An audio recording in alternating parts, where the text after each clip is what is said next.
everybody. My name is Logan Martin, and today I want to talk to you all about ADHD. Specifically, I'm going to talk about what ADHD is, who has it, how it can affect learning, how many adults have ADHD, and how many college students with ADHD actually graduate from college. So this is my first point. What even is ADHD? I mean, we've all heard this term thrown around before, I'm sure. These four letters, what do they mean?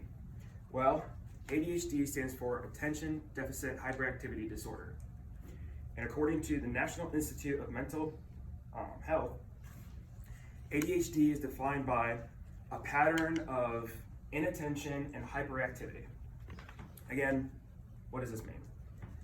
It means somebody with ADHD struggles to focus.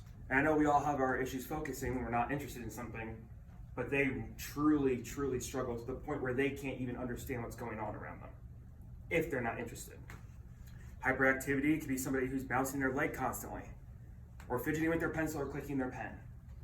That's another habit of those with ADHD.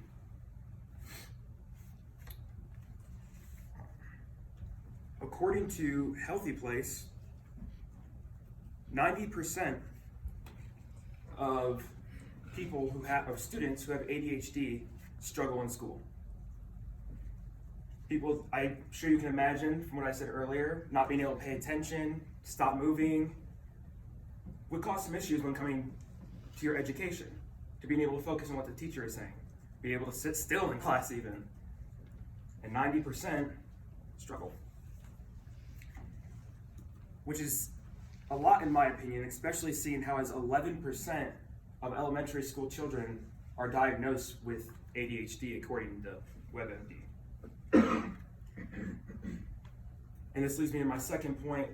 Most people believe that adults outgrow ADHD once they hit a certain age. However, according to Health Hotline, which is a website that does a lot of statistics over different disorders, 4% of adults over the age of 18 still suffer from ADHD. Now, in school, students with ADHD typically can get an accommodation, whether it's extra time on a test, or the teacher's notes, or maybe even let them slide on a couple assignments here and there. But unfortunately, for adults who have ADHD and have to join the workforce, if any of you in here have a job, I think you know, your boss isn't going to give you extra time because you have some disorder called ADHD. They're not going to care if you need accommodations. They're going to fire you and get somebody who doesn't. So it's unfortunate that 4% of adults actually do have this, because you can only imagine how hard that'd make work. And this leads me to my final point. Students with ADHD who decide to go to college instead of just joining the workforce, which is a small number to begin with, the question is, how many of them actually graduate? You may think it's 50% of ADHD college students graduate. At the lowest, probably like 35, right? Well, unfortunately, according to Lean Bailey, who wrote for the Attitude webpage, who wrote an article about how to help college students with ADHD, she stated that 9% of college students with ADHD actually graduate from college. The rest end up dropping out. Now, if you all don't know, students without ADHD, their graduation rate overall is 60%. This begs another question of, is it the student with ADHD's fault or the schools for not helping them? And that one I just simply don't know, and I don't think any of us do.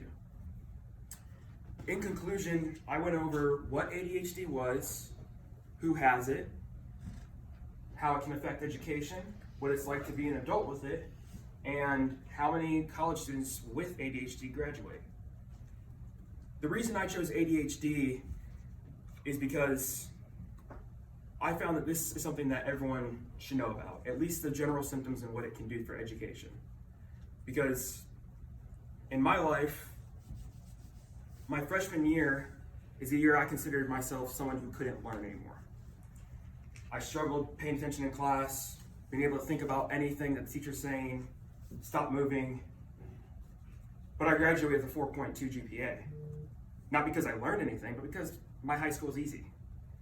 But the minute I entered college, I realized that me not learning it the past 4 years, it really hindered me. And my GPA plummeted. It plummeted. I stopped having confidence in myself and in my intelligence, and I thought I was dumb. My family was there for me, and they suggested that I went and get mental health testing. And I was diagnosed with ADHD. And with that diagnosis, my life changed. I started doing proper therapy, medication, and learning different ways to control my ADHD, and it has changed my life for the better. My grades skyrocketed back up, and I feel happy with myself. So once again, if anything I told you sounds like you, it might be worthwhile to go get tested and see. Again, my name is Logan Martin, and thank you for your time.